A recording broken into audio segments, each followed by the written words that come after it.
What's going on, everyone? Welcome to another episode of A Wolf in Geek's Clothing, hosted by yours truly, Wolfson, and with me, as always, my special guest, the beginning of this starting year, Mike Phoenix Hero. Let's go! What's up, everyone? How's it going? Happy New Year, bro. Happy New Year. Happy New Year.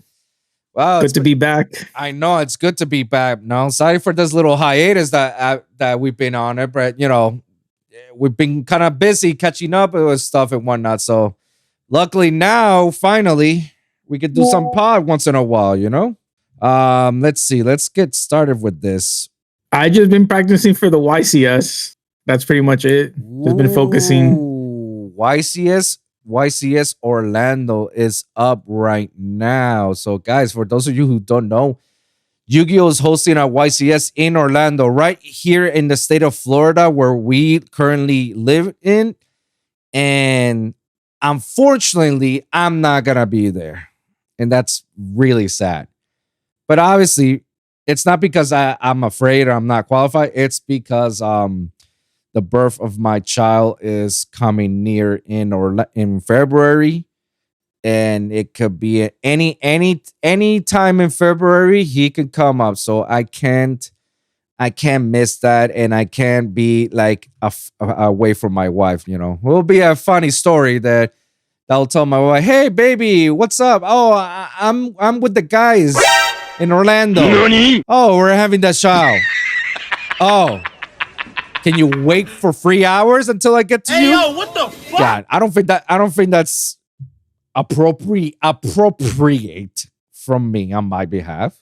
So I decided not to. However, I'm starting to hear that everybody's going to YCS Orlando, including Mike Phoenix Hero right here, some of the guys from our local community, Mac Cards, and even the owner, Travis. Shout out to those guys. They're all going to freaking YCS Orlando, which is dope. I'm excited for them. I'm rooting for them, but damn. They couldn't come a little bit sooner. YCS, it couldn't be right here. Like, no. It had to be like late when my child was born. It is what it is. If I would have gotten to YCS, we were talking about the decks that we were playing. We were deciding to play. Some of the decks we were saying like, I don't know if we're gonna play meta, because you know you can play meta. There's nothing wrong about it, but then you're competing against like how many again? 200 over 500 people?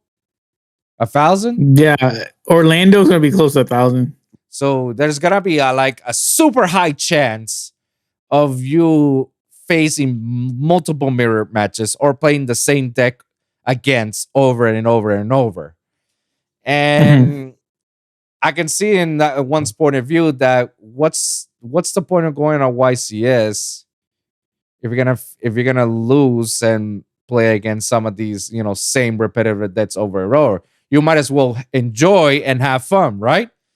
So you said that you were playing not a meta deck, but you were playing something else just to fuck everybody's day off. Why not? Just to be the guy that said, "Yo, I had to face this player. Oh my God, me too." Like this guy, like get the word all around from YCS. It's like, oh my God, this guy's dominating with this deck that nobody expected. What was the deck that you were planning to play? I'll go into details because I can't play it anymore, and I'll explain why later. But I was playing a Go Second Kashtira deck, basically running 3 Lava Golems, 3 Kaijus, Ultimate Slayer, Dark Hole, Lightning Storms, like kind of like Tenpai, but the difference is Tenpai needs a normal summon, Kashtira doesn't. So that's why I can play Lava Golems and Raw Spear in the side. The Kaijus are just Kaijus. So I played a couple times at locals against Malice and Ryziel, and yeah, Ryziel loses to Lava Golem instantly. It is very cancerous. I was play testing. I played against a couple people, but then also Travis at the release, and like Travis could make a board. I'm just like Lava Golem Kaiju, like there's not much you can do. And then even if they have interruptions, I was playing tactics, talents to draw, whatever I need. It was funny because like I'll play Unicorn, they'll ash Unicorn my cool thrust to search Theosis and keep the combo going. So like kind of how people were playing during cash format, but also like lava golems, raw spears, kaijus. Ultimate Slayer kind of busted, and I was playing what a lot of pro players are saying is trash, but it's not trash. Or I'll explain why the deck is like it doesn't work anymore. But I was playing Ghost Reaper and Winter Cherries. So every time I would just, I think I have the card right here. Yeah, I would just be like, I would just reveal Detonator. Yep. I'm like, okay, reveal Detonator, banish all their detonators, and then they pretty much didn't have anything to do. Like, Detonator's one of like the strongest cards in that deck because it's like 3 pops. What's interesting is a lot of people always forget that extra deck monsters need to be summoned properly first. Mm-hmm. So some people are using plugin to try to revive it. I'm like, it wasn't summoned properly. Like you can't, and you nope. Like, I was like, it wasn't summoned properly. And then, the locals, I don't care. I'm like, I can let people take stuff back, but obviously, like at a YCS, it's like you activate that card. Now you need it doesn't fizzle out. You have to do the action, because you do have a legal. So like they would have to revive one of their Ryzio's monsters, and they probably were reviving one they didn't want to, or whatever. And then with the Eclipse, I wasn't too worried about it because again, you lava golem it. They just bring the other. It's like, yeah, like cool. Like I got rid of all your resources. Like they're gonna bring back Detonator with one like discard. And if I had a kaiju in hand, I would just kaiju it, right? Like, like we brought back Detonator kaiju. Like, and so yeah, so my extra deck had the Reaper targets. So it was Detonator, Fiendsmith Desiree, and then the Malice was the Queen of Hearts or whatever. The one that like banishes one on the field, it shuffles back to banish one, and then also like it gains or doubles the attack. So I'm like, yeah, you can't really OTK me if you don't have the 5,000 on the field. And then I also had because I also play Ultimate Slayer, so those were my targets. And then for Synchro, I was playing the was it Bitmaster? Yeah, the Synchro that they let me borrow. Enigmaster. Yeah. Enigmaster. Yeah, so that card kind of crazy. Yeah, so like the last week I won locals completely. I got first place. Sure. Yeah, Ryza couldn't stop me. Malice, we went into time. But it was against man. It was very like back and forth. I think like I should have maybe side in Lancias to stop it, which is kind of funny because if you think about it, like I'm playing a deck that banishes, but I'm also playing Lancia. But so with Suda that came out, the Mitsu whatever archetype, the TCG exclusive, like yeah, the Mitsurugi completely changes. It completely changes the Ryzio deck, and my deck can't compete with it anymore. How is that? So wait, so you can't compete with Mitsurugi? I need to see this Mitsurugi honestly, because I've been hearing a little bit of hype with the archetype. It's not hype. It's not hype. It is the best variant. Any more like better than Fiendsmith? Yeah, Fiendsmith is 5 extra slots in your extra deck for like an Omnigate and maybe a pop. This is just degenerate. So why I can't compete anymore? If I Dark Hole, right? Like I said, Dark Hole, right? Mm-hmm. Their Mitsurugi stuff will go to the graveyard, fine, but Ryzio can protect itself. Mm-hmm. Like right, they just detach one to protect itself. Cool. Like then I have to face a Detonator. Right. Mitsurugi, if the monsters are tributed, they bring themselves first. They search a card and then they bring themselves back. So and it's bringing themselves back from anywhere. It doesn't say like if this card is sent to the graveyard or this card is distributed. No, it's anywhere. So even if they're under shifter, right? I just lava golem them. They come right back. So I can lava golem again. Like I can lava golem the 2 Yugioh monsters, but then the Mitsurugi is still there, and one of them has the effect where it's like if I special summon, they special summon a Mitsurugi, and also if I activate a card or effect, I have to either discard a card or that is negated. Yo, I didn't realize it was that. It was so imagine like if I use Dark Hole, right? Yeah, and they're just gonna activate the effect. They're gonna say chain, and I have to discard something. Otherwise, yeah. So it's gonna take 2 cards to remove it. Ultimate Slayer does nothing because it's a ritual, not an extra deck monster. Maybe Super Polys would be good, but at the end of the day, like I'm still discarding a card, right? With Super Poly, you have to discard to activate. With Mitsurugi, basically my first effect, I'm gonna have to discard a card. And again, like I can't raw spear them because they come back. So, so it's literally almost like I'm really trying hard to think about how to solve the meta. Because again, when I was playing against Travis before the Mitsurugi, like, and again, other people too, it's like it just didn't matter. It's like I don't care what you're playing. I'm just gonna clear your board and play cash. Right. So that's like I wasn't too worried about going to YCS and even fighting rogue decks because I'm like, yeah, it doesn't matter. I can tribute your stuff.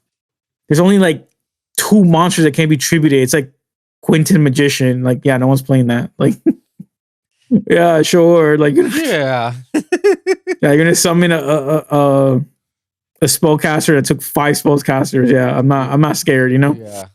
So now I'm just thinking how to solve the format, right? Because I'm like I could lava golem Yugioh and then use Dark Hole, but that's 3 cards to clear 4 monsters, right? So it's a 3 for 4. Like, but then it's like I have 3 cards in hand because they'll start off with 6. Like it's just too situational. Like it's just too hard. I really don't know like how to beat it. Because and the thing is they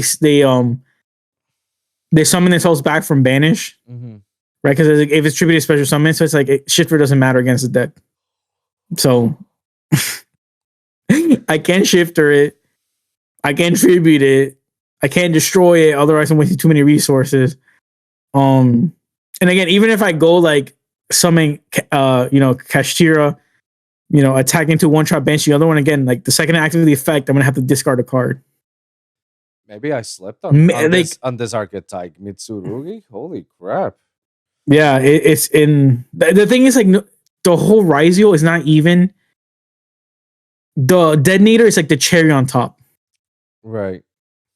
Detonator is a cherry on top because when you play the Yugioh, you go into King of the Feral Imps because that searches any reptile. Yeah, and that just so Yugioh. The whole Mitsurugi combo. Yeah. So you're using Yugioh as a rank 4 like thing. And the thing is like you could go to YCS and try to be cool and play another rank 4 like spam. But it's like, Yugioh is the best one, so why would you not play Yugioh, right? Like I'm not gonna play like Time Thief to go into rank 4s when I know like the end board's gonna be almost the same but weaker because I don't have Detonator, have Time Thief Redoer or something. Yeah. So I just think like this is a good archetype it as a TCG exclusive because the previous ones were like troll, like Mimighoul was whatever. Mimighoul was like they did okay. Like it was better than whatever we were receiving before Mimighoul. Yeah, Ashen was troll. Destina was another troll. Yeah. I coped that one the most. Well, the first wave made it look like if we got a good second wave, it was going to be broken, and then the second wave was just garbage. It was like, yeah. So I don't think it was hype. It was just Oh, I guess it is high, but it's like we just predicted wrong. Like, Yeah, exactly. So I it's like mean, you know that meme where like the horse and it's like the horse yeah, looks like low res on the one yeah. half and it's like beautifulness. So it's like first wave, it's like second wave is a low res. Um, Yeah. I feel, but yeah, I feel like with this one, the horse is gonna be flaming. Like with the Mitsurugi, yeah, like so far, like if Mitsurugi is this good as it is, and you splash it on Ryzio engine or any other that, like, imagine what else it needs to make it even better. So wait until the second wave, and this is us hoping, predicting that, oh yeah, the second wave is gonna be even nuts. It could be the troll yeah. one more time that the first wave is like, no, holy shit, rock solid. Here comes second wave. It's like, eh, eh, like, eh. It could have been better. Um, I mean, No, shit. to be honest, we don't even need a second wave. Like first wave is that good that like it literally does not matter what the second wave is. Like it is already a broken package you can play. It's so broken that they're not playing preparation of rites. Wow. Every ritual deck, what do they play? Either pre-preparation of rites or they play preparation of rites and or they play a herald, divine herald. Yeah, divine herald on any Yeah, ritual the deck. the girl. Yeah, They don't play it. They don't play. That's how broken this is. Which is cool because even Voice's voice was like the best ritual deck in recent times, and it was This is like it's so good that like we don't need to play all the searchers. that just shows me like how good, like how standalone this ritual archetype is. That it doesn't need like all those extra stuff. Like it doesn't need a diviner, it doesn't need a Ben 10, doesn't need a voiceless voice package or a real G package to slap B slap on it. It doesn't need all those, cards designs that were broken for one to be used so we can search that right away. No, it's good as it is. It's good as it is, and you could just like put it on any deck or it's itself and try to be the best that it could be. That's how good this. Good, yeah. Yeah, that's how it's like. Imagine playing a warrior deck and now playing a robot. Yo, and that's equivalent, right? Because that's what pre-prep does. Yeah, pre-prep is like search the spell and the monster and the blah blah blah, and they're like, "Yeah, we don't need that." Like, no, yeah, you could say it like that. It's like, or any of the fire, that's no bonfire because it searches itself. That's how stupid this archetype is. Like, wow, I slept on it. Wow, I can't believe I slept on it. Damn. Now I kind of also like the ritual spell. The ritual spell lets you tribute monsters from the deck. Tributes monsters from. Oh yes, because now that's a new ritual mechanic that people be wanting that for the longest time for a ritual deck. People being like fiending about like, yo, Konami, when are you finally gonna let us ritual summon from the deck or use stuff from the deck? They've been feed out. This is something I've been hearing for the longest times I've ever heard when it comes to freaking it's like Fusion Destiny, right? Like branded Fusion. Like they're like, hey, like you guys are forgetting about rituals, and now they're like, well, we got you. And again, it's crazy to think that Voice's voice was their previous attempt, and people thought it was broken, including me.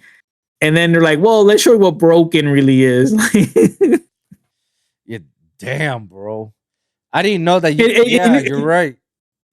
I've heard about it. And you know what the combo is, right? It's like the ritual summon, the ritual spell, you tribute one of the rituals, and then the ritual summons itself because it was tributed. And then when it's tributed, you search a card.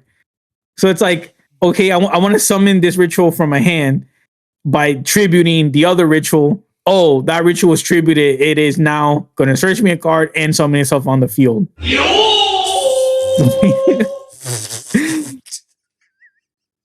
What Yeah. the fuck? Yo, okay. I'm gonna look deep. At least from the sneak peeks that we went, I got half of those Suda those Mitsurugi cards. So I guess I Yeah. gotta look for the other rest because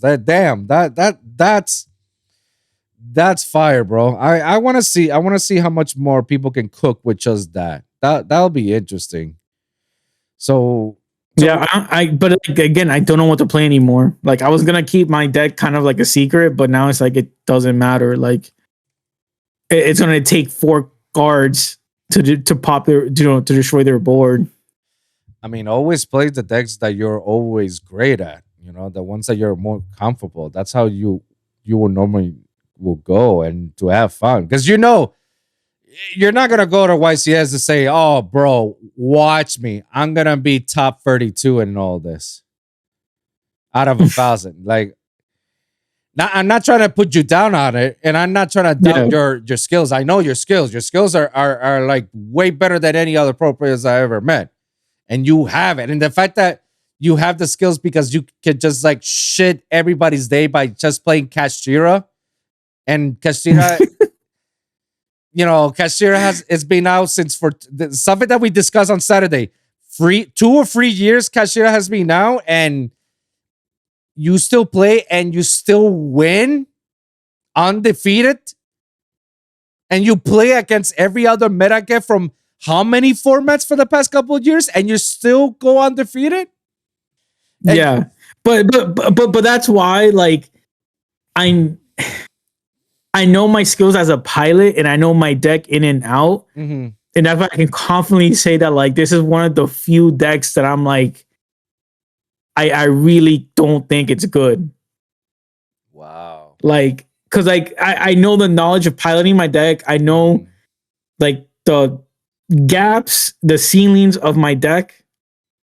And I'm like, it just really sucks that like I'm gonna waste too many resources just to start the cash engine. Because that's what I'm saying. Like pre-Suda, I literally had the best anti-meta deck. Like again, because now if I Reaper a Yugioh player, doesn't matter. Cool, they just won't go into Detonator. They go to something else, right? Like they can literally go into Time Thief Redoer, or you know, or something else to that hurts me other than Detonator. So it's like, yeah, like Detonator's like I said, the cherry on the top. The big thing is gonna be the Mitsurugi. Right. Like I'm gonna have to keep playtesting, but if I can't find a way out, it's just like. So I don't mind playing another deck. Like at the end of the day, like I think I'm a good pilot overall for any deck. Like I just need to practice. If you want to use my Yugioh, you're more than welcome to use my Yugioh. Oh no, I know, and I know Travis would lend me his because they're all planning to go into YCS, but I just don't want to play meta. Like if I win, like if I top, I want to top with like I just top with something else, Yeah, something that nobody would expect to top with. Yeah, that's why the deck I mean was crazy because I'm like, I'm just gonna lava golem, bounce back with Typhon because I literally was running 2 Typhons. Most people hate running 1 Typhon. I was running 2, and it's just crazy because again, no one expects it. So I use my lava, bounce it back.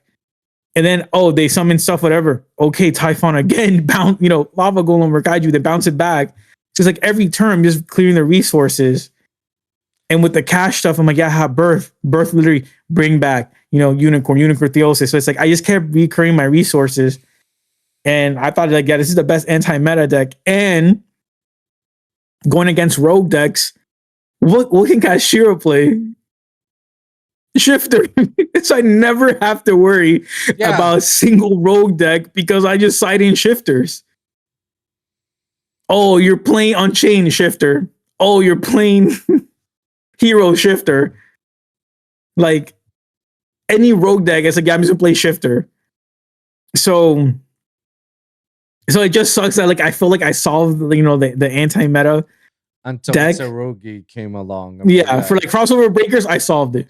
Like I have solved it. Like I know that's a bold statement, but I'm like I have solved it with Kashtira. Maybe there's a better deck that can do it, but like with my deck that I know in and out, like this was the best, version of it. And now with with Mitsurugi, I'm just like I'm literally stuck because I know the ceiling of my deck, and I'm like I don't think I can like beat it that confidently.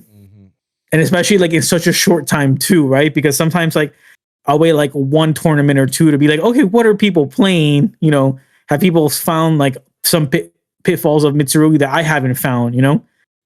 But right now it's like it's gonna be hard. Like this is the first YCS. Like this is the first YCS. Okay, not post crossover breaker, but definitely post Suda. And again, the only YCS post crossover breaker was Fiendsmith Ryzel. Which again, no one is playing Fiendsmith engine because it's like, yeah, we'd rather just play the Ryzel. Oh, sorry, we'd rather play the Mitsurugi. Yeah. Wow, yeah. I'm still like processing is like how quickly the meta just like shifted a little bit just post Suda. Just by a few cards, and it just changes the meta again. I'm like, wow. Yeah. I thought it was it's so broken that even if I were to do change of hearts, right? Like change of heart, snatch steal, all this stuff to take it, right? And then I want to like tribute summon. It's like, well, the Mitsurugis are gonna go back to their field. Yeah. So it's almost like yeah, again, like the best thing will be to banish face down, but I wouldn't have to like any effect, I'm gonna have to waste a card because I have to discard. Or it's negated. So it's just very, very crazy. So do you know yet what you're planning to, or you have an idea? Like, are you gonna go back to the original one that you said you want to play Evil Heroes? No, Evil Heroes not gonna do it. I thought about Heroes, just do it for the channel. Then the day it's like, yeah, my whole namesake is based on Heroes. Yeah. So like I felt I should have played Heroes, but I mean, the thing is like my win con is always gonna be Plasma. Right? Because most people can't out Plasma. And it's like, right, you go into the right. Well, first of all, the Ryzels cannot spam rank 4s because they all activate on field to get the other ones. Right? Because you summon one and it's like either search or summon. It's like, okay, Plasma negates. Yeah. So yeah, it's just crazy. The other thing I wanted to is to play like a very like easy deck, so we don't go into like time, right? And I feel like that's what my deck was really doing. Was just like I just tribute your board, and then I either Lightning Storm, Harpies, or back row, and or Dark Hole your front row, and it's like there's not much you can do. Like there's no thinking, there's no response. It's just like cool, clear your board. Like either you have the hand traps to stop me or not. Because that's the one thing I don't want to. I just know like almost every single round in Orlando is probably going to go into round like only get to round 2. Because of time. Right. Like you even see it on the live streams. Like almost every single game goes only 2 rounds, and it's like I don't want like. I don't know. I'm at the testing phase now. I'm trying to see if there's maybe any other board breakers that would be good against it. It's just the whole tributing thing is just crazy. Well, funny enough, I did saw on YouTube. Somebody posted a YouTube video of of the Mitsurugi with the Arctic archetype. You remember those? Yeah, they came in Genesis Impact. No, not Genesis Impact. It was the one after Genesis Impact. It's the one with the Ogdarics cards. Genesis Impact. No, I thought that was like Ancient Times. No, sorry. Ancient Guardians. Yeah, Ancient Guardians. There you go. Yeah, my bad. the bear Gundams, basically.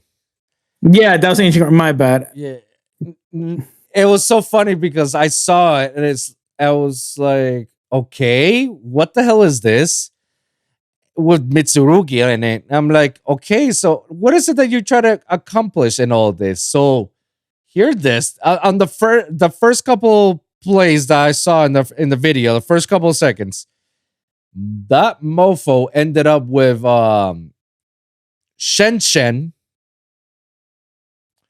hot red dragon, the D-Link card that they use, and he used Crimson Dragon to target Shen to get to the hot red, which is like, oh wait, yeah, we can do that.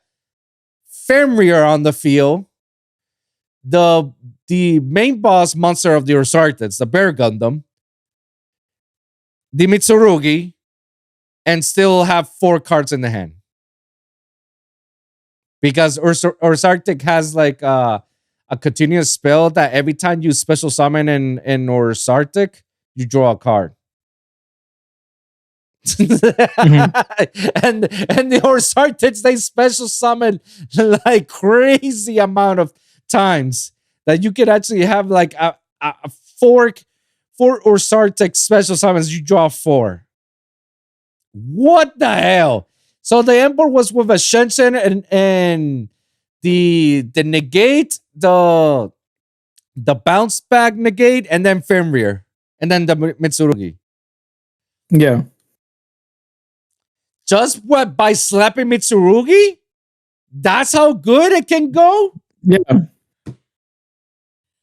I was like, I thought I was trolling myself. I was like, nah, bro, Mitsurugi cannot be that good. Or it could be, it's good, but I was like, I don't know. I don't want to learn it. I don't want to deal with it. And I'm sleeping on it. No, yeah, it is. It's so good. It brought me back to the drawing board of what I want to play. It's so good that it can be slapped on any rogue that it makes it even better. What? Okay. Sure. Yeah, because the bridge is simple. If you have 2 level 4s, you bridge into it. Wow. Well, Suda, man. This just is everything. So you're still in the planning phase. You don't even know what you want yet. You're still. I'm in the planning phase. Yeah, absolutely in the planning phase. Oh damn. Like, I mean, like my deck can't compete against it, but it's very like. It's a very grind game. It's just more situational. It's just very more situational because I could put Eclipse, like Book of Eclipse. Right. The thing is, like, I can't tribute those monsters, but I can destroy them. But again, it's like no matter what I do, I'm always gonna have the fact that I have to discard a card. Mm-hmm. For any effect. So I'm always like it just always causes you to be -1. And again, if I lava golem, they come back, so it doesn't matter that I did that. So it's like no matter what I do, I'm always -1. Again, even if I play super polys, I'm gonna be -1 because I have to discard for super poly. Ultimate Slayer can't hit it because it's not an extra deck monster. Because again, you can't respond to it with a monster effect, but Ultimate Slayer cannot hit a ritual. Jeez. So I'm kind of just like, you're in limbo right now. Yeah, like going first is not bad because I can de-barrier call ritual. But then now I'm playing a going first deck, and like I just feel like Cashew is no longer like a good for going first deck, right? Because Fenrir Unicorn is not enough to stop because now they have 2 broken engines. Yeah, I agree. Yeah, and especially now they have more extra deck space. They're just gonna put 2, like if they were not playing 2 detonators or 2 dual drive, they're gonna play it now. It's like the extra deck is almost going to be like the pure build variant. And yeah, it's just it's way too broken. Yeah. No, but that's what makes you a good Yu-Gi-Oh player. You know, try to figure out, okay, what are the ways that I can out this, or what is it that's a good outing for all of this. You know, it's back to the drawing board, man. Yeah. Back to the drawing board. I'm even going back to the drawing board. Now I'm want to play Malice for a little bit now. Somebody got me into Malice now, and now I got all the cards that I need now.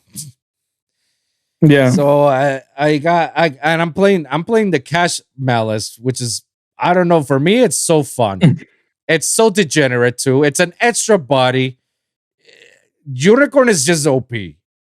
I feel like Unicorn is much more. That's what I was playing Cash Malice and before I switched. Yeah. So how many unicorns you had in your deck? Oh, 3. Oh, so you have to play free no matter what. Yeah, and it's funny because I just don't understand how people forget Unicorn. Mm-hmm. I activated Unicorn, right? Like I forgot who I was playing against, right? But I activate Unicorn, then they Ash, and I'm like, cool, and I'm like, trigger to search the extra deck, and then they didn't want me to go through the extra deck, so they impermit, and I'm like, you should have just impermit from the start. Yeah, you wasted 2 resources. Yeah, you wasted 2 resources to stop that. You know, like, yo, that's nuts. So you wasted your 2 resources just to negate 1. All right, fine. Anyways, normal summon Dormouse. Dormouse effect. Correct. That's how I played. So what? That's how I played out. So like you can't do anything. Yeah, that's crazy. And then the funny thing is, I had the birth in hand already. Link off. Anyways, birth effect. Revive back Unicorn. Yeah, dude. I'm playing the Cash Malice now, and I'm this week I'm getting the reminder of the Malice card, so I'm gonna have full power Malice. Yeah, and I'm so glad I got them way cheaper than the market value. Oh, what was I say? Okay, so so you say free unicorns. How many Femurs? 1? I was doing 2. Okay. And what about the Bestials? It's up to you, right? Yeah. How many Bestials you play? 0. Oh, so you played 0 Bestials on this one. It was like, nah, it's all cash all around. Yeah, I'm not going to summon a Bestial and then have dead cash cards in my hand. See, that was my mistake last week. Yes. I should have. Exactly. Like that. Yeah. That's just deck building. I tell people all the time, you're playing cash, like playing cash is good, but you have to know it limits you out of certain cards because those cards are going to limit you. Like people that play cash, but then also play Nibiru, I'm like, but why? Like, cool. You have Nibiru on the field and you open your Fenrir. Now it's just a dead, brick. Yeah. Yeah. Same with Malice. Yeah. With playing the Bestials. Yeah. Because Bestials. Yeah.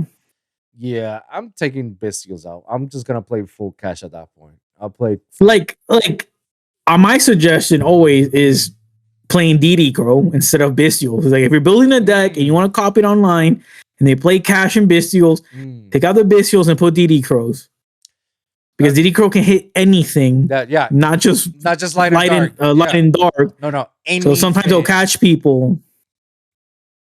The thing is, like, again, people will call DD Crow garbage, and then when you use it against them, be like, whoa, you're playing that? You're playing that? It's like, yeah, I am. And you lost, like, it's just crazy that, like, again, people just want to copy someone else, like, on YouTube and be like, yeah, this is how you're supposed to play the game. It's like, no, like, deck build, use some sense, like, if you're complaining that, like, playing, like you, when you're playing Desires and you banish all your Ryziel names, what did you do? I'm taking it out. Yeah, I'm because you play tested it. And you realize that it's bad. It's a bad card, not only in that deck, but in general. But again, you play test, you took it out. Other people will still keep Desires in their deck because some Yugi tuber told them to. And then every round that they banish all their names, they're just gonna cry and be like, "Wow, I banished all my cards, Desires." But it's like, yeah, you're not playing a 60 card deck. Why are you playing Desires? That's what same thing. Like, I never Like, understood that aspect. Like I also don't understand how some of these YouTubers or pro players that they say they go and say it so like proud and with a straight face, like yeah, two desires on this deck, like oh yeah, it's broken, like oh yeah, it's broken. Like I'm like, how, like bro, if you're playing desire, how the hell have you not lost? Like, there's no way that you're yeah, that lucky. There's no way that you're that lucky that you activate desires and you banish all the non-engine cards and you have all your engine yeah. cards. There's no chance in hell. It's just impossible. No way. Impossible. And you know what's funny is that people say a Rise Heart is broken when you banish Oh, the top three. And I'm like, so that's broken. But when you banish your own 10 cards, somehow you're like, you're lucky that you never banish what you need. But when my little Rise Heart banishes your top three, apparently I hit the craziest. Like every time I use Rise Heart to go, oh, you banish my one of, oh, you banish my three starters. And I'm like, okay. And then they play Desires and apparently they never hit anything. It's like that just sounds like bait, you know? yeah. But what I'm trying to say is like you play the game and then you realize what are good and bad cards in your deck, and then you change your deck, you know?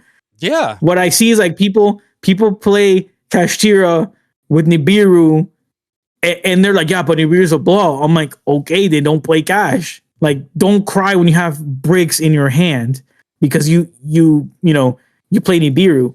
And again, like, don't cry, you can't summon Fenrir when you have Bestials on the field. Exactly. Like, you're playing things that go against each other because a pro player was like, well, Kashtira is nuts and Bestials are nuts. You know, it's like both, yeah. Like, I don't care what anyone says. Like, if you play Kashtira and you need a Bestial, you're just gonna play DD Crow. And it's just funny because it's just more versatile. And again, Magnum is only at 1. Yeah. So So you're just playing the other ones that aren't that good, right? Like Magnum was at 1. If Magnum was at 3, I'd be like, okay, maybe because you can search another, Magnum, for the, another base or just any dragon, right?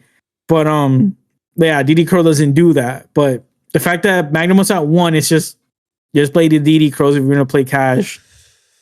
So like, yeah, that's my advice to you. Like, Bestials are not bad in that deck, but you should play Crows. Yeah. So if you summon, yeah, I so you can summon your Cash. I rather go the Cash route so far. And let me tell you, I definitely checked the Sky Striker engine as well.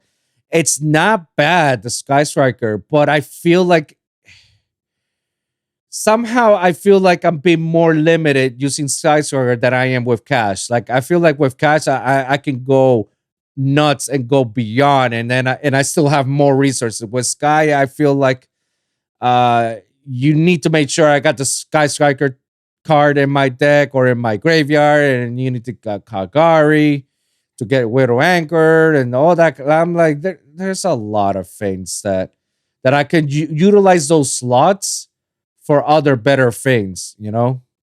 Mm-hmm.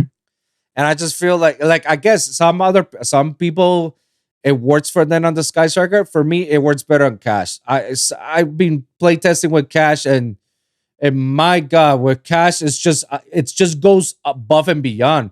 People like to play the Bestial. I get the Bestial. The fact that you just do Lubellion and get regain. Regain is nuts, just to like recover back your any of your monsters, or if not just your opponent, and then you just draw an effect. I get it. It's actually pretty good.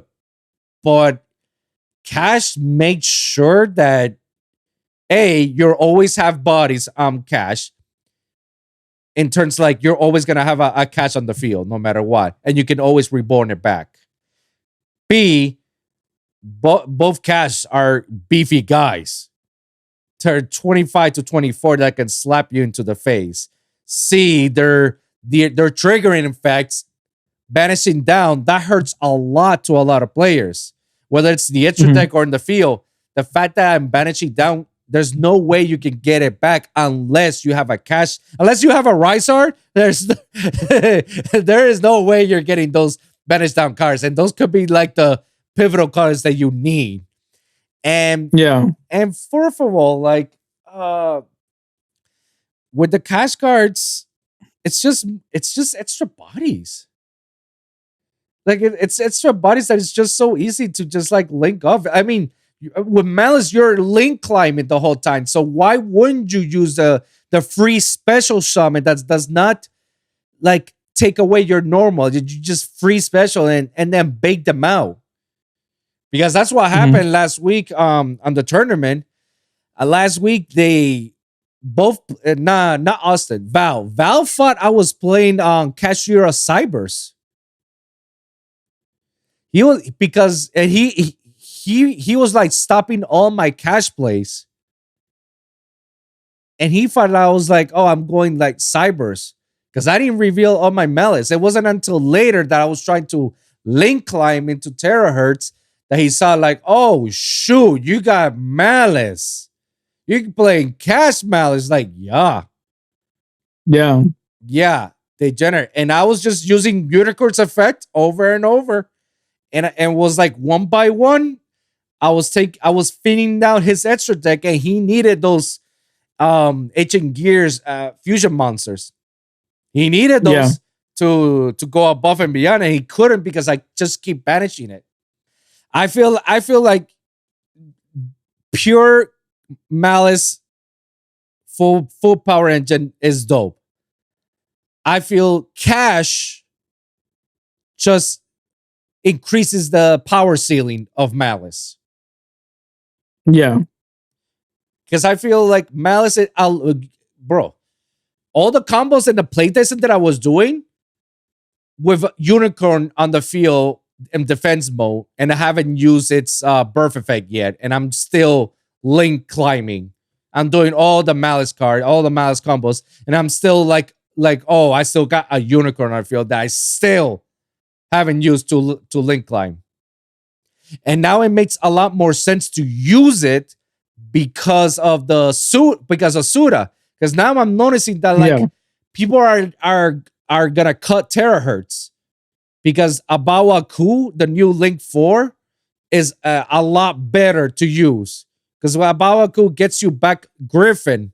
Now you got Bawaku and Griffin on the field, plus a whole lineup of Malice to resurrect back to start all over again. And the fact that you got Griffin on the field, like it hinders everybody because you can't activate any of your monster effects on the field. So how are you gonna go ahead out Bawaku and out Griffin? You can't use your effects. You're like it's between like Riser and Malice. They had to figure out how am I gonna use its effects when you have a Griffin on the field. And not to mention Griffin can also recycle me back a trap card. So I can still use the Malice trap cards to start all over again with the Malice combo. So I feel like that's my new thing. I'm gonna be playing Cash Malice. And you know what? I'm so happy that I'm playing Cashiera again. You have no idea. For the longest time, I've been wanting to play like at least half power cash to a deck. I did it with Tenpai, but it was just a small package. It was just a free Fenrir Rise Art. And also I did it with Vanquish. But I remember when I used to play Punk, I had literally cash in my Punk deck. Like I had the free unicorns, a Scarecrow, a Rysar, the Fenrirs with Viosis and Birth and Raceoff on my Punk deck, and that shit was going nuts. And people were looking at me with this like, what the fuck is going on face. Even when I was playing Kashtira Earthbound, which remember, Kashtira Earthbound for me was the funnest and the most hilarious shit ever. Because all I did was just have a Baron at the time with the fusion and the Shenshin, and people look at me like, what am I supposed to do? Oh, don't worry, I'll just negate your Omni Negate. Great, you still got Shenshin to deal with. That's banishing everything. And the the fusion earthbound that has some interactions too that you have to be worried about. Again, it's been a while since I used a full, at least a half cashier engine, and for the longest time, I always wonder when am I gonna do it? And I'm so happy that I'm gonna be playing it on Malice, bro. Like it makes me so happy. Like I wish I could play more cash engines, but no, I'm not gonna go nuts. I'm just gonna go with the Unicorn Inferior, Race Off, and Birth. That's all I need, and let's go fuck someone's day off. You know what's funny is I've been telling people to cut terahertz. Oh, even before SUDA, because every time I have played, I think I played Malice for 3 weeks. Mm-hmm. I topped the 3 weeks. The first week I got first place with Malice. With Malice Cash. And not once did I ever go to a terahertz. In 3 weeks, I did not once go to terahertz, and I was like, this, like, it got to the point where like I just kept leaving it. I was just too lazy to take it out. Mm-hmm. But I never went into it, and even when I could have, I was just like, Firewall with the Queen, it's just better than terahertz. Mm. And that's how I kept winning, because I'm like, cool, banish one, I have another banish for Fenrir, and then Firewall return, bounce back. And it's like those 3 interruptions are just removing 3 is good enough, Yeah, I think if you so I'm like, yeah, if you remove more than 3 cards from your opponent's side, I think you already won half the battle. Like because at that point, your opponent like, oh fuck, all right, so he removed all the stuff that I needed. I got barely something. I'm gonna end up with a weak board. He's gonna OTK me. That's If you remove more than 3 of your opponent's cards at that time, like I think you're already winning the battle at that point. Mm-hmm. But that's just a theory. A game theory. Oh, it was perfect. It was perfect. I had to. Sorry.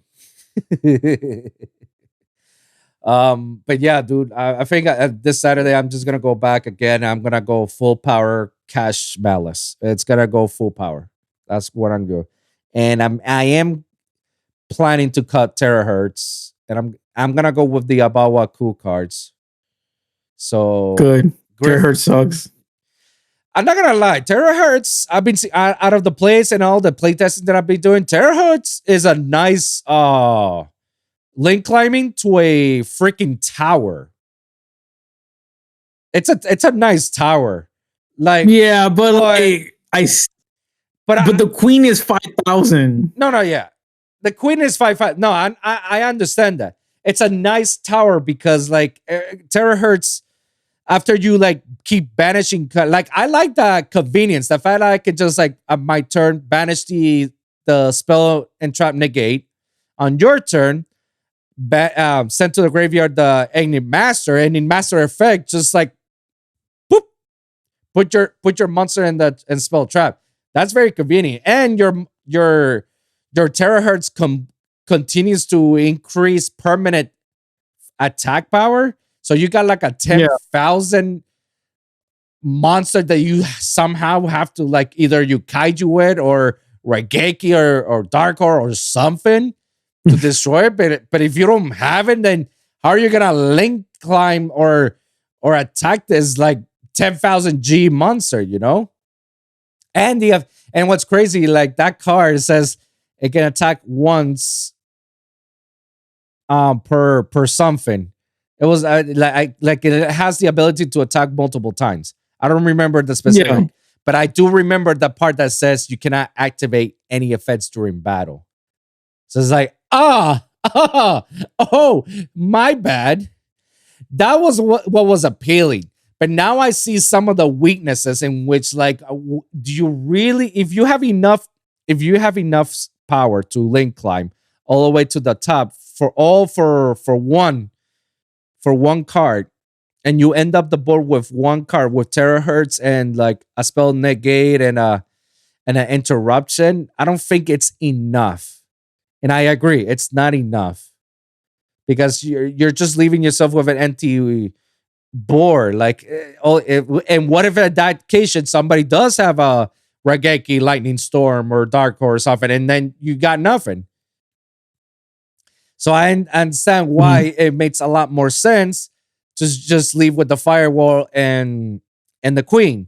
And now the new combos is having Griffin and link climb Griffin to Abawaku to resurrect Griffin back, and then Abawaku comes back again, and it has another effect that it can destroy one card on the field. And then now you can just co-link, and now your opponent is on a fuck. Now I need a link monster so my monsters can be linked to, so I can use its effect. Like, what? That's a lot more comfortable. A lot more uncomfortable. Because now, like, if you don't have any links, even if I go against you, you give me a full cash and power. If you don't have a link, you cannot activate Unicorn or Fenrir's effects or any of the effects. You have to destroy my Unicorn for you to be like, oh, finally. Okay, now I had to use. Now I can go. But at that point, you're like, damn, I use a lot of resources just to run over Griffin. Unless you have race off, then that's a different story. But you have to go a lot through. So imagine on every other person that shit, I gotta go a lot just to go over a Griffin. Imagine a fusion deck. A person who's a fusion player has no links. The fuck is it gonna do with Griffin on the field? Plus, again, remember, Griffin recycles back a trap card. So you already got another Malice combo on their turn. And then you just have a Queen on the field that, again, interrupts again. It just makes your day uncomfortable. So I could see, like, the Abawaku, and then you just add catch to it. You're just like, yo, okay, that's it. Game over. We're done. So yeah, I just seen some of the benefits. I'm glad that in this weekend when we went to Sneak Peeks, I'm glad that I actually pull Abawaku. Yeah, I really am glad, and because I was thinking about it. I wasn't too sure if I should invest on it or not. But as soon as I pulled it, I was like, okay, all right, I'm gonna invest on Cash Malice. I'm sold. I'm sold. It was meant to be. Yeah, dude. This Sneak Peek was yeah, I can say, like, for it to be a shit set, because I don't know why Travis keep hyping me and says, like, oh, it's a great set, bro. It's a great set. It's like, Travis, I know you're trying to make money out of it, bro, but no, don't. You're not trying to convince me that it's a great set. No, it's a mid at best. At best, it's a mid. I wouldn't say it's a good, just because it has it's a support set, basically. It doesn't have anything broken engine cards that are like the most chased sought out cards. You can argue that Primite, the Ether Dragon, and Abawaku may be the most broken cards in that set, and probably in the Molchari Meow, sure. But if you look the set as a whole and you see all the cards, there's not that much value. All those cards, all those values, other than Primite, Meow, and Abawaku, every other card is gonna drop value hard. Even Mitsurugi. Like, Mitsurugi is so budget. Like, the most expensive card is what? The Ritual, that's an ultra rare, and the Spell, that's also an ultra rare, right? Mm-hmm. The Tenji cards that I saw. Oh my god, yeah, I forgot. Argo Star. That's the one I gave you, right? The one I bought, yeah. Yeah, the quarter century. Yeah, because I pull a quarter century on top of a Bawaku and a shitty ass secret, but it didn't matter. I pull a quarter century. That's what's fired to me. I was like, yeah, a W. Even the Argo Star cards, they're all budget. Ultra supers, like, nobody cares about them. Tenjis, the free tuners that normally a Sword or Tenji player needs is a secret, and that card is gonna drop value hard. I think in gamer stores they have it like what, at $14, right? Or am I tripping? That card, No, I think it was cheap. Yeah, the secret, yeah. So it's like everything's gonna drop value. Now I'm hearing like, oh yeah, Crystron is gonna be nuts. I'm like, what? When did Crystron became a thing? And Crystron is the whole set itself for Crystron is also budget. It's commons and supers. common supers. Yeah, So look at it as a whole. There's not that really a value behind this set. Not unless you're like what Mike is, a hero player, that he wants the hero cards. Like he wants the prison card. Yeah, there you go. The evil hero sky prison that I pull and I give it to him. And unless you're a hero, Rafa took all my money that weekend, bro. Like everything Rafa pulled, I'm like, I'm gonna buy that. I'm gonna buy that. I'm gonna buy that because I couldn't pull it myself. I didn't do it on purpose though. I mean, it's fine. Like, I'd rather you than some random. Like, Oh, of course. But what I'm trying to say is like that set itself is only for specific niche people that want those specific supports, like the Azamina White Forest people. They want that. The 10G Sword Store guys, the hero players want that. The Crystron players want that. As a whole, nobody really give a shit about this set itself. And you know what? For it to be a bad to mid set, I'm happy. We needed a set like this because we got two sets that were bangers afterwards. So like you had Info and Rage of Abyss back to back. They were both fire. Info was good, and then Rage of Abyss was better. We needed a break afterwards. Even after crossover breakers, that a lot of people like invested on Malice and Rizio. We needed a break. So something like this, like Supreme Darkness, that's the break we needed. We needed something like, all right, cool your jets down, you know? So I disagree with anybody that says, oh yeah, it's a good set. It's a great set. It's something that we needed. No, it's mid at best. I'll say bad, but if you want to be nice to it, it's mid. And no, it's a set that's dedicated for support. That's it. There's not like a new Pot of Prosperity card or a new Lightning Storm card, a new Frost card, or something degenerate that's gonna come. No, like the new degenerate cards that are coming in the next core set, Alliance Insight, or Alliance, that's what it's called, right? Insight? Yeah, Alliance Insight. Okay, yeah. That's when the new some of the degenerate cards. And even so, I feel like that set itself is also gonna be mid at best. That's coming over like in May or April, some weird month, something like that. Yeah. And I still feel that core set is gonna be mid again. Because based off what I'm seeing, there hasn't been one thing that's like, oh my God, this is gonna change the meta. Oh my God, this is gonna be nuts. Like, no, it's everything I see is more support cards. So it's just more stuff. They're trying to incorporate new archetypes with new game mechanics, which is dope. The Reggie Genesis, that the archetype looks dope. I don't think it's strong enough right now. I think it needs a little bit more. But it's a dope set it's a dope archetype that somebody should get and hold it off until something big comes out, which they always end up doing. But it's gonna be another mid set. So we're gonna have a cooling period of mid sets, which is fine. It's fine because I'm pretty sure the third and fourth of the year is gonna be stupid for some reason. Also, people in the TCG, guys, you need to understand something. Maze of the Masters is coming on March. It has 7 Tachyon. It's gonna be a secret rare. Anybody can fight me on that. It's gonna be a secret rare. Konami is not that dumb. They're gonna put it into an ultra rare. They cannot. That set doesn't have secrets. No, it does has secrets. It has 10. Yeah. That was the first time I saw that. I was like, whoa, it has secrets. Yeah, you can check it Oh, out. okay. Then it's the first time. Okay. Yeah, no, it's the first time I saw it. I saw it in the TCG announce, and people can fact check me if they want.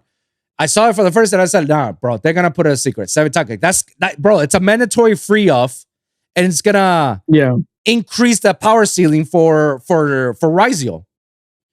You thought that was gonna be for the Tachyon cards, which I want to play Tachyon because I love the archetype. But you get the button for this if you think that. Congratulations, you played yourself. If you thought that 7 Tachyons was gonna be a super or an ultra rare, like nah, you get the button for that. That's gonna be a secret, and it's gonna be used for Rizio. That's what's gonna be puts Rizio even further. And then, not to mention, guys, Blue Eyes, the Blue Eyes structure deck, which I know you guys are capping if you believe you're not gonna get it. Like, I know a lot of people are gonna get that for nostalgic factor and for the fact that Blue Eyes has It's meta. yeah, it's gonna be a meta deck. It's gonna be a meta deck. And that's why people are buying the Prime Ether Dragon, because it's gonna slap into that Blue Eyes, and with Blue Eyes' new Link 1, it's gonna be a ridiculous meta deck. You know they mistranslated the dragon.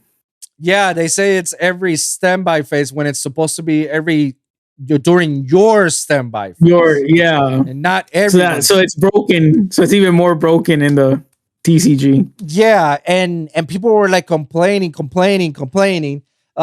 check the database. Well, people check the database and it's confirmed it's during the standby. That means my standby, your standby. Oh, during your standby, I get this dragon back to my hand. And I can just use it again. What about them apples? Yeah.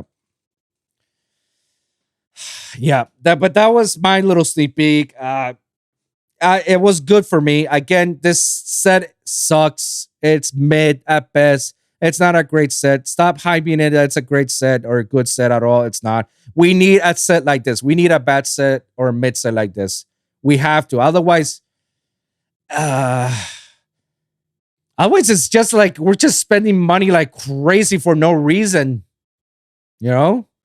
Unless you're a collector that wants to collect all the quarter centuries. Other than that, it's like, yeah, it's just a bad set overall. Do your little quick thoughts on your sneak peek, and how was your luck up on it? I felt like my boxes were almost the same because I pulled 3 of the same ultras in each box.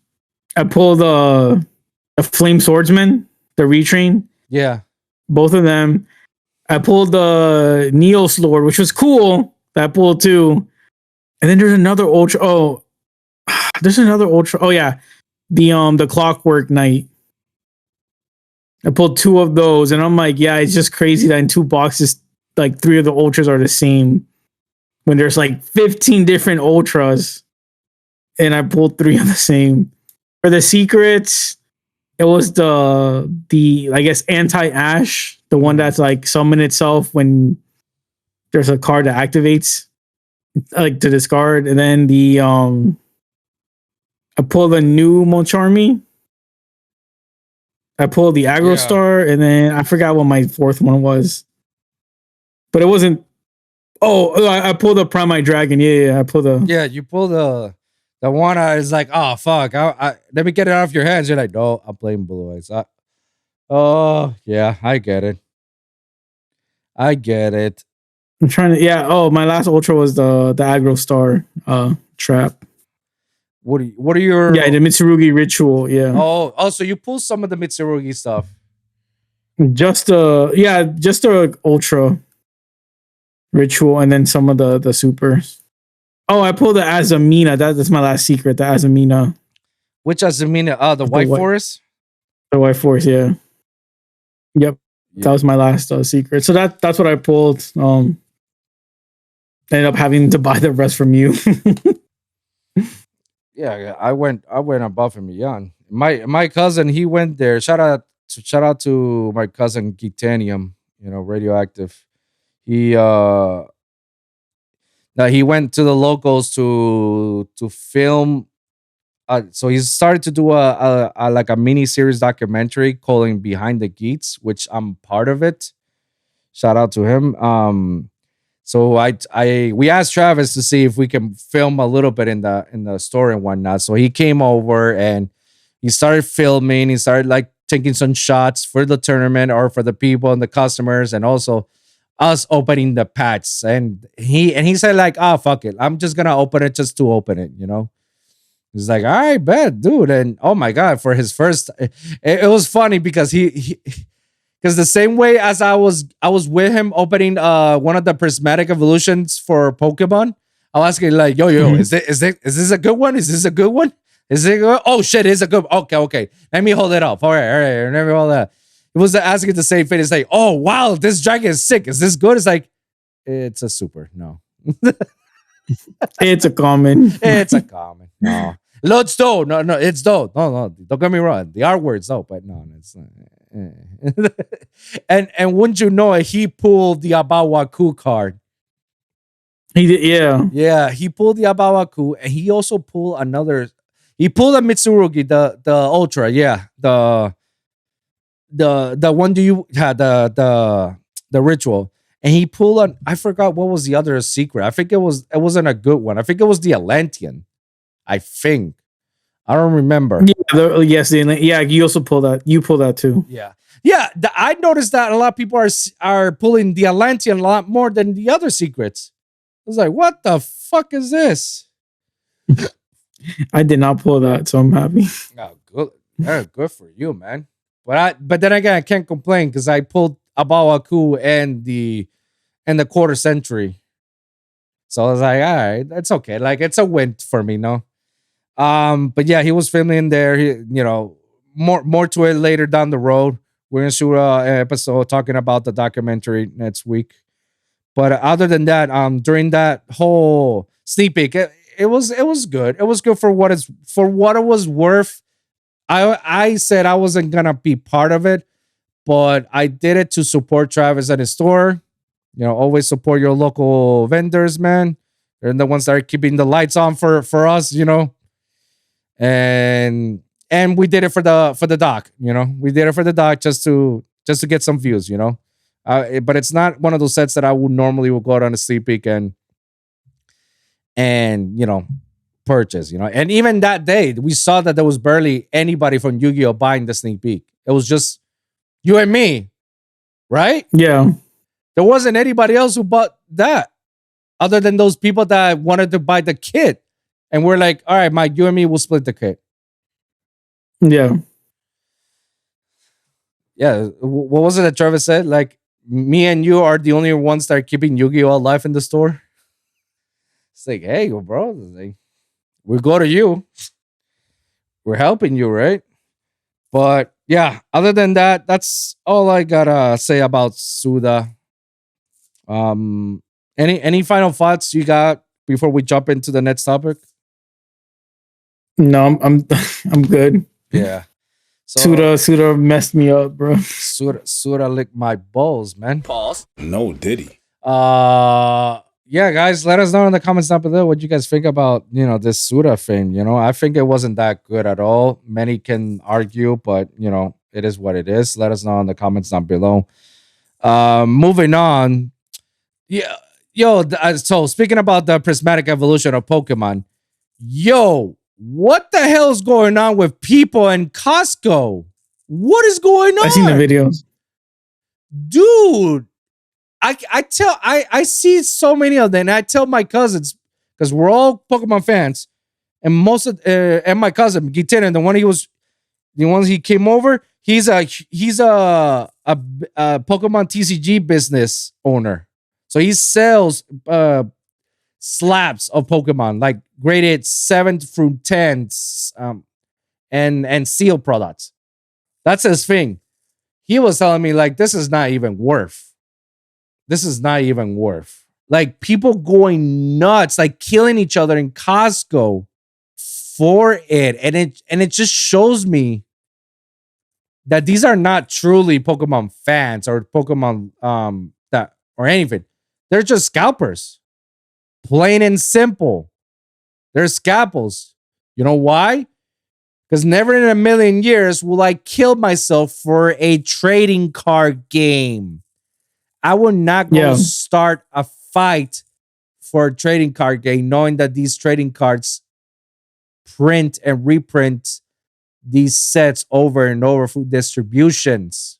Like, what is going on? And the thing is, like, they're scalping to try to pull the Umbreon, but the pull rates are so bad that it just doesn't make sense. Yeah, he did told me that this set, this Prismatic Evolution, is short printed. Like, it was that bad. Although Pokemon Company did confirm that they're gonna print more. They're gonna print more of the set itself. Like later come the road, like in March, they're gonna bring more and more. It still was bad enough that it's still short printed, and everybody's trying to get that Umbreon. Damn, you gotta be the luckiest bastard to get it. Because if I by any chance all of a sudden I see that and I'll take it, I will not open it. I will just sell it off as it is and just double the price and gain some profit out of it. But I wouldn't. I'll keep it sealed. Fuck that. If it's that bad and it's short printed, no. But yeah, you can simply see how many of these scalpers. Because come on, guys, how many of us have gone to a Costco or a Target just to kill each other to get the latest set of Yu-Gi-Oh or whatnot? Fucking ridiculous. You can go to the local vendor store. They'll have it. And if they don't have it, they'll have it by next week or 2 weeks from now. That's what they are. The TCG stores, the hobby shops. That's what they're for. That's why we continue to support them. And that's why they put it behind the counter for you not to jump over it. So you can avoid these ridiculous fights. But again, you can definitely see the difference because real fans will go to the TCG vendor and buy that from them. Or if you're a business owner and you're into that distribution, you'll get it from the distribution and you get it straight for you. That's how you can tell that these are just a bunch of scalpers. They're definitely not in it for you're definitely not in it for because they love Pokemon. No, they're doing it because they think that this is a better business model to handle and deal with than sell themselves to OnlyFans. I'm just trying to keep it a buck, you know? Because how many? Like, I'm not trying to be misogynistic or anything, and I'm not trying to single out women or all. It's all men. Men are the scalpers that are trying to sell these up, all these, and double the prices on eBay. But yeah, it's very funny to see that it's a fast cash grab to see from a far distance than to sell themselves all in OnlyFans. Because like we've seen when we go to these cons, like collector cons and TCG cons and whatnot, you see how a lot of vendors make a living out of it.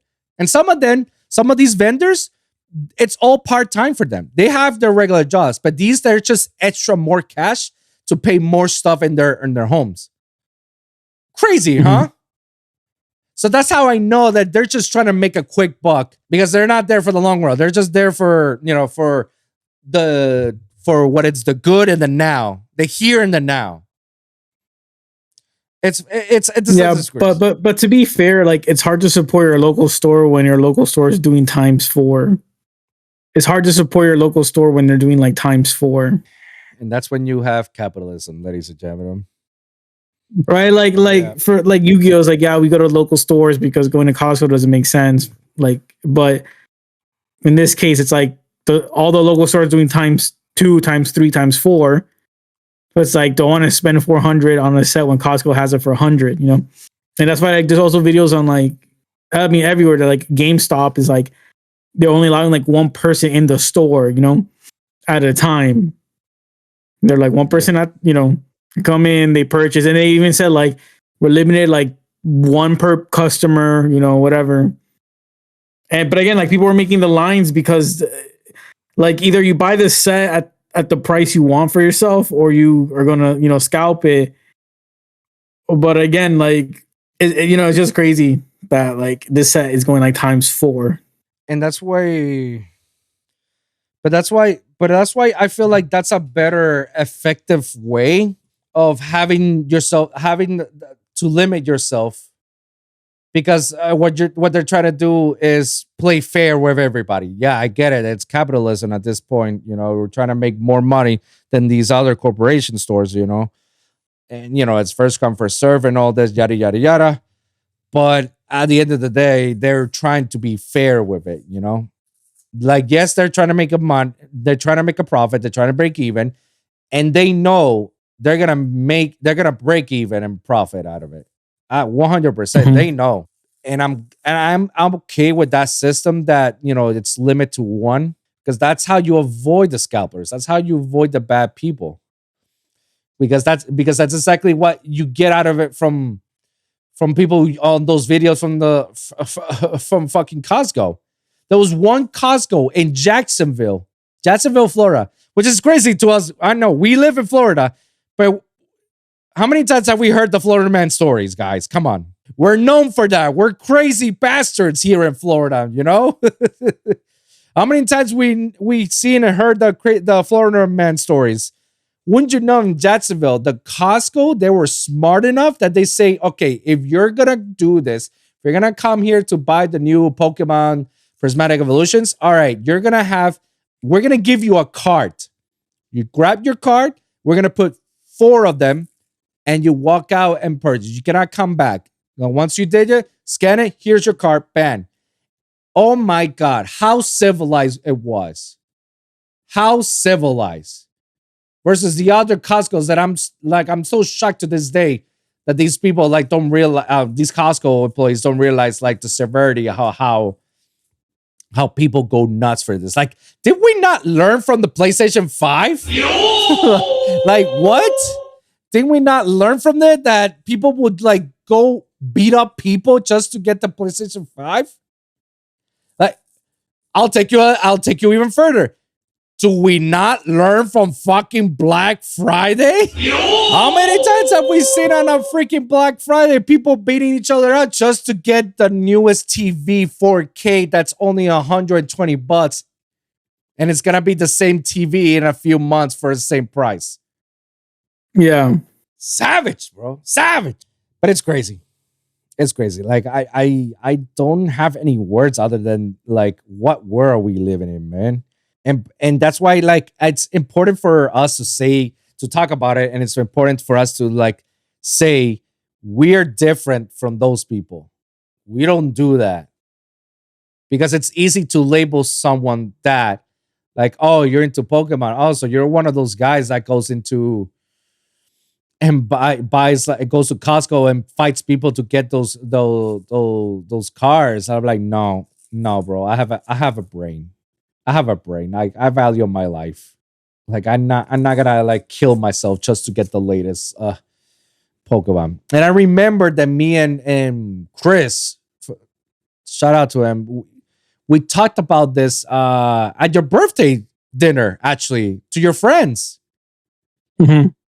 Because they were like, oh, so you guys because they hear Chris how much money he makes just competing these games and selling them.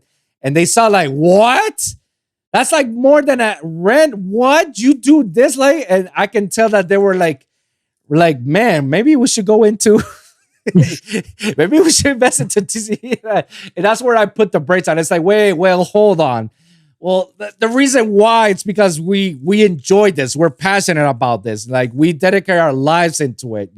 It's a hobby for us. It's not a business. Some people make it a business, but it's because they love what they do and they're good at it. And the only way for you to be good at it, it's basically if you practice and what you love. That's essentially what it is. You practice what you love, you don't have to work a day in your life. So the people who are actual authentic vendors and TCG owners, they have what they buy the cards because they love what they do. That's their passion. That's why Travis owns Mac Cards, his store. That's why he owns it. Why? Because he loves to play TCG. That's just the gist of it. That's why he has a good, successful business as so far. He's doing a good job with the business and everything. He's continued to get more TCGs and the distributions continues to go with them. Like that's how you make money. That's how you make money. It's not like, oh yeah, let's drop everything and then just buy a bunch of these cards and not know whether it's gonna be a good or not. You just like, no, it doesn't work that way. You're not gonna get 20 G's on the first, like never. It doesn't, no. Yeah, not anymore. It's just because back in the day, you could because cards were nerdy. So yeah, no. Oh my god, you have first edition, LOB cringe, and now first edition LOB is a mortgage payment. Same with Pokemon, right? Like no one, like people were into the games, but it wasn't like cool to collect Pokemon. And now that it is, like all those old sets cost more, but the current sets are not really going to go up in price because everyone is like put onto it, like Pokemon TCG hit the mainstream. So like everyone knows about it. There's no like, oh, like I didn't know how to buy this set. It's like, no, you knew about it.